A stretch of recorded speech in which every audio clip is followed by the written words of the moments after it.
And rave party మనము ఇన్స్టాలో కానీ ఫేస్బుక్లో కానీ న్యూస్ ఛానల్లో కానీ చూస్తున్నాం. ఈ రేవ్ పార్టీ అనే హేమ ఆ ట్రెండింగ్లో అయితే ఉందన్నమాట. మనము చాలామంది ఏంటంటే అసలు రేవ్ పార్టీ ఏంటి, ఎలా జరిగింది, హేమ గారు చెప్పింది నిజమా అబద్ధమా అని అయితే చాలామంది అడిగారనమాట. ఈరోజు హేమ చెప్పింది నిజమా, యాక్టర్ హేమ గారు చెప్పింది నిజమా అబద్ధమా అనేది పూర్తిగా ఎక్స్ప్లెయిన్ అయితే చేస్తానన్నమాట.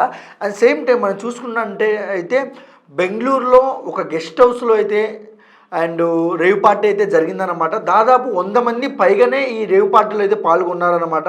100 మంది పైగా పాల్గొన్న ఈ రేవ్ పార్టీలో హేమానే ఎందుకు ప్రముఖంగా కనిపిస్తుంది, ఎక్కువ ఆమెనే ఎందుకు న్యూస్లో ఉంది? ఎందుకంటే ఫస్ట్ ఆఫ్ ఆల్ కొన్ని ఫొటోస్ బయటకు వచ్చాయి. అండ్ శ్రీకాంత్ గారు రేవ్ పార్టీకి వెళ్ళారని అయితే కొంతమంది అయితే అన్నారనమాట. సేమ్ టైం శ్రీకాంత్ గారు ఒక వీడియో బయట వాళ్ళ ఇంట్లో ఉండైతే రిలీజ్ చేసి, ఇది నా ఇల్లేగా, నేను ఇక్కడే ఉన్నాగా, నేను రేవ్ పార్టీకి వెళ్ళలేదు, అయినా నా కల్చర్ అది కాదు, ఎక్కడికైనా నేను పబ్స్కి అలా చిన్న చిన్న బర్త్డే ఫంక్షన్కి వెళ్ళినా ఒక హాఫ్ అన్ అవర్ ఉండి వచ్చేస్తాను, అది నా కల్చర్ కాదని అయితే చాలా నీట్గా పద్ధతిగా చెప్పారు.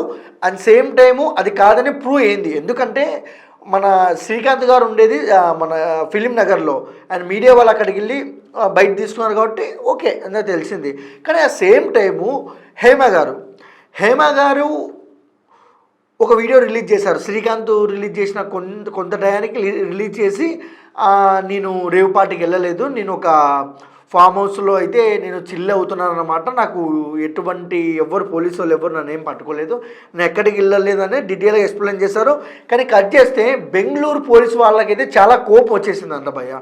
ఎందుకంటే రేవ్ పార్టీలో హేమ చిక్కింది, పోలీస్ స్టేషన్లో ఉన్నారు, అక్కడే ఉంది సార్, పక్కకి వెళ్ళి సార్ బయట చిన్న పని ఉందని అలా వెళ్ళి ఇలా వీడియో రిలీజ్ చేసి అందరికీ మీడియాకి అయితే పోస్ట్ చేసింది. అట్ సేమ్ టైం పోలీస్ వారికి ఎంతో కోపం వచ్చి సెల్ ఫోన్ అయితే లాక్కున్నానని అయితే తెలుస్తుంది మనకి.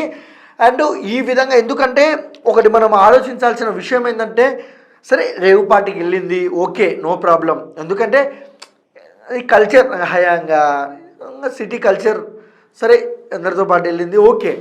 కానీ వెళ్ళలేదని పోలీసు వాళ్ళని ఇలా ఇబ్బంది పెట్టడం ఎందుకు?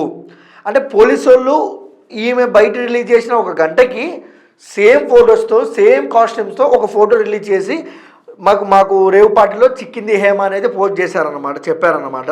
అంటే ఇక్కడ మనం చూసుకున్నట్లయితే అంటే మీడియా వాళ్ళు కానివ్వచ్చు, ప్రజలు కానివ్వచ్చు, అంత వేస్ట్ కనపడుతున్నారా హేమ గారికి అనేది నెటిజన్ చేస్తే అంటున్నారు, చాలామంది అంటున్నారు. అంటే నువ్వు వెళ్ళావు, నువ్వు ఎంజాయ్ చేసావు, నువ్వు ఏమేం చేసుకో, కానీ ఎందుకు వెళ్ళలేదని చెప్పడము, వీడియో రిలీజ్ చేయడం ఎందుకు, అదంతా చాలా టూ మచ్ అయితే నెటిజన్స్ అయితే అంటున్నారన్నమాట. అండ్ సేమ్ రేవ్ పార్టీ కొంతమంది చాలామందికి రేవ్ పార్టీ అంటే తెలియదు. రేవ్ పార్టీ అంటే అండ్ సిటీ అవుట్స్కట్స్లో ఒక గెస్ట్ హౌస్ అలాంటి ప్లేస్ జరిగేది. అండ్ ఏ పార్టీకైనా మందు విందు ఓకే, కానీ ఈ పార్టీలో ఏంటంటే ఏమైనా ఉంటుంది, ఏమైనా అంటే మీరు అర్థం చేసుకోవాలి, ఏమైనా ఉంటుంది. అట్ సేమ్ టైం డ్రగ్స్ ఉంటాయి అయితే గట్టిగా వినిపిస్తుంది. అట్ సేమ్ టైం అక్కడ ఉన్న డీజే శబ్దాలతో అండ్ అంతా నాన్ సెన్స్గా ఉంటే చుట్టుపక్కల వాళ్ళు పోలీస్ కంప్లైంట్ అయితే ఇచ్చారన్నమాట. అదే విధంగా రైట్ అయితే అక్కడ జరిగిందన్నమాట. అండ్ హేమ గారే కాదు, చాలామంది కొంతమంది యాక్టర్స్ అండ్ ఒక అంటే పాలిటిక్స్లో ఉన్న వాళ్ళు కూడా ఆ రేవ్ పార్టీలు అయితే దొరికారన్నమాట. వాళ్ళు పోలేదని చెప్పలేదు కాబట్టే వాళ్ళు బయటికి రాలేదు, ఇప్పుడు పోలేదని చెప్పింది కాబట్టే హాట్ టాపిక్గా నిలిచింది.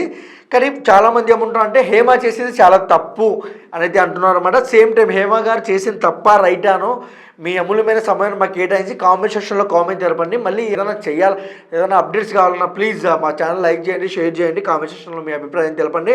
And please like, share, comment, subscribe. Thank you for watching.